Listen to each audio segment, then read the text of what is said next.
Salut à tous les chrétiens et à toute la communauté de l'église. Je vous salue toutes les églises dans le nom puissant de Jésus. Et je salue ceux qui adorent vraiment le Seigneur en esprit et en vérité. Je vous salue tous dans le nom puissant de Jésus. Mon nom c'est Dawel Kamara. Je suis venu ici aujourd'hui. Là, nous allons écouter une leçon très importante dans notre église. Aujourd'hui, c'est le travail de Dieu dans l'église. Si on dit le travail de Dieu dans l'église, beaucoup de chrétiens se posent la question. Et il n'est pas censé travailler forcément dans la maison de Dieu. Je préfère travailler, donner aux fous de l'argent, aider, nanani, nanana, dans la ville. Oui, c'est très bien. Il est bon comme ça aux chrétiens de faire ça. Mais quand même, si tu es chrétien, Dieu a donné un talent, un don en toi. Et ce talent et ce don, l'église locale doit bénéficier de cette don. Si nous voyons dans Ephésiens le chapitre 4, nous voyons que Dieu a dit qu'il a donné à certains le don de la prophétie, le don de l'interprétation des langues, le don de guérison et d'autres le pasteur. Donc, ce qui veut dire que moi et toi là, on nous a donné un don. Comme nous sommes chrétiens, on nous a donné un don. Et maintenant, notre église locale doit bénéficier de cette don que Dieu nous a donné. Et je vais te demander, qu'est-ce que toi tu fais dans l'église? Il y a plein de travail dans l'église. La chantre, la chorale, le groupe musical, le balayage. On va essuyer la maison de Dieu. Toutes ces choses, il y a plein de travail dans l'église. Et ma soeur, mon frère, toi et moi, qu'est-ce que nous faisons dans l'église? Cet enseignement est venu pour que nous puissions changer notre manière de voir que nous sommes en train de travailler pour Dieu. Oui, c'est bien vrai, si tu travailles pour Dieu, merci, félicitations à toi, que Dieu te bénisse. Mais toi et moi qui ne travaillons pas encore, qu'est-ce que nous allons faire maintenant? Nous allons prier le travail de Dieu. Parce que les gens pensent que moi je n'ai pas de temps, je vais au marché, c'est pourquoi je ne peux pas aller balayer la cour de l'église. Mes frères, fais beaucoup d'attention. Je vais te raconter une histoire. C'est une histoire biblique. Est-ce que tu connais Simon Pierre? Il faisait quoi? Il attrapait des poissons, n'est-ce pas? Voilà. Est-ce que vous avez une fois suivi l'histoire de Pierre et Simon là? C'est une seule personne qui s'appelle Simon Pierre. C'est Jésus qui lui a donné le nom de Pierre. Maintenant, Pierre avait gaspillé son temps. Il avait travaillé pendant la nuit.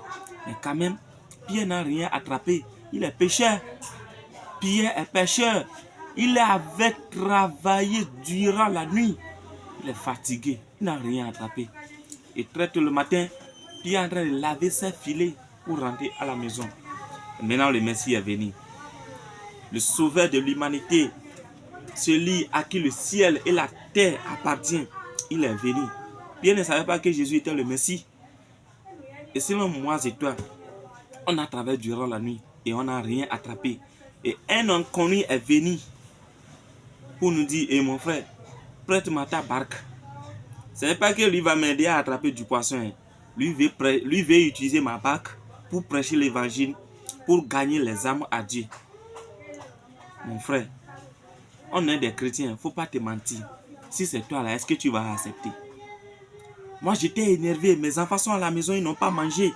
Ma femme est là-bas, tout le monde. Mais moi-même, je n'ai pas mangé. Je voulais attraper le poisson pour aller vendre et pour avoir un peu de l'argent pour nourrir ma famille. Je n'ai rien attrapé.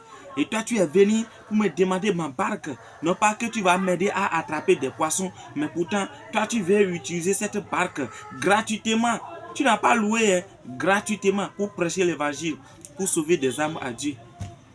Si c'est moi et toi là, mon frère, je suis sûr qu'on va refuser.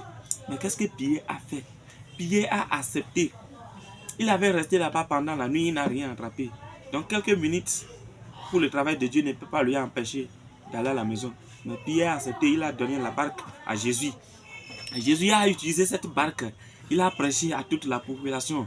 Et il a dit, le royaume des cieux est proche. Repentez. Il a prêché la bonne nouvelle à toute la population. Et après avoir gagné l'âme pour Dieu, qu'est-ce que Jésus a fait maintenant? Il a appelé Pierre. Pierre, allez au milieu, jetez votre filet. Dans quel côté? Côté droite. Parce que Jésus savait que les poissons étaient là-bas. C'est Jésus qui a parlé aux poissons d'aller de côté droite. On a vu que Pierre a jeté ses filets et ils ont attrapé beaucoup de poissons jusqu'à leur barque se rompre. Il a appelé même ses collègues, ses amis de venir lui aider parce qu'il a attrapé beaucoup de poissons. Qu'est-ce que tu as tiré de cette histoire? Cette histoire va nous enseigner, moi et toi, pour que nous savions que notre travail que nous prenons devant, je vais au marché, je suis occupé, je suis fonctionnaire, je suis directeur, je suis nanani, je suis nanana, que nous ne voulons pas s'occuper du travail de Dieu. Je vais te dire que tu feras toutes ces choses, mais pourtant, tu ne gagnerais rien. Qu'est-ce que le livre de Matthieu 6, verset 33 nous dit? Il a dit, cherchez premièrement le royaume et la justice de Dieu. Et tout ce que vous voulez sera encore vous donné par-dessus. Donc, j'ai compris cette leçon. Quand Pierre avait attrapé beaucoup de poissons, Pierre ne se contente pas seulement de poissons. Qu'est-ce que Pierre a fait? Pierre voyait les poissons, mais Pierre préfère suivre celui qui donne du poisson. Il a abandonné le poisson, il a suivi celui qui donne du poisson. Si c'était moi et toi, ça s'est arrivé à la plusieurs fois. On est dans les moments difficiles. On dit, Seigneur, s'il te plaît, éternel Dieu vivant, nous te prions, nous t'en supplions, Seigneur, guéris cette maladie pour nous. Seigneur, libère-nous de cette pauvreté. Seigneur, guéris-nous, cet problème qui est venu. Éternel Dieu vivant, nous t'en supplions, Seigneur Jésus, pardonne-nous, libère-nous, guéris-nous. Nous prions avec l'assurance. Et après avoir été guéris de cette maladie, est-ce que nous pouvons suivre le monde encore ou bien nous pouvons suivre celui qui a guéri les maladies? Donc, la part de Dieu a dit, mon peuple périt parce qu'il lui manque de connaissances. Donc, si tu es guéri d'une maladie, mon frère, il faut suivre ces médecins. Si tu tomberas encore malade, il va te guérir. Si on m'a fait attraper beaucoup de poissons, waouh, je vais suivre celui qui m'a donné ces poissons. Quand est-ce que je n'ai pas de l'argent pour nourrir ma famille, il va encore me donner du poisson et je vais aller vendre. Donc, Pierre a suivi Jésus. Et nous allons voir que quand Pierre a suivi Jésus, il a encore gagné plus que le poisson. Pierre est devenu pêcheur d'hommes. Pierre prêche l'évangile. Le jour de Pentecôte, plus de 10 000 personnes étaient converties à cause d'un seul Pierre. C'est pourquoi le travail de Dieu dans l'église est très important plus que notre propre affaire. Et si moi je vais vous dire d'occuper seulement du travail de Dieu. Il faut s'occuper du travail de Dieu et Dieu va s'occuper de ton travail. Si tu fais pour Dieu, Dieu fait pour toi. Donc, en tant que chrétiens que nous sommes, nous ne devons pas faire comme ces serviteurs à qui on a remis un talent et il est parti enterrer cet talent. Nous allons voir que ces deux serviteurs restants, et celui qui a reçu 5, il a fortifié jusqu'à trouver 10. Et celui qui a reçu 2, lui aussi a travaillé jusqu'à reçu 4. Et qu'est-ce qu'on les a dit? On les a bénis encore davantage. Et celui qui a allé cacher un là, qu'est-ce qu'on lui a dit? Qu'est-ce qu'on lui a dit? Ok, vos réponses dans les commentaires. Mon frère, c'est pourquoi si le talent que Dieu t'a donné, tu ne veux pas s'occuper de ces talents et tu préfères ton propre travail et tu vas aller chez toi, tu vas travailler seulement pour toi et tu ne veux pas utiliser cet talent, cet don que Dieu t'a donné dans l'église, cela signifie que tu es parti enterrer ton talent qu'on t'a donné. Et le jour que le maître viendra là, hey, be careful. Attention, hein. Je vous en prie, si tu sais chanter à l'église là, mon frère, chante bien. Si tu sais jouer la batterie, joue très très bien. Si tu tiens le micro là, si tu sais prêcher l'évangile, mon frère, prêche très bien. Il est temps de se convertir. Vous voyez, dans l'église, on t'a choisi comme un moniteur. Mon frère, papa, s'il te plaît, enseigne très bien. Il ne faut pas seulement lire. Il ne faut pas seulement lire les livres qu'on t'a donnés. Hein. Mais pourtant, enseigne la vérité. Et que ton comportement démontre ce que tu es en train de dire. Vous voyez un peu. Donc, nous sommes appelés à travailler dans la maison de Dieu.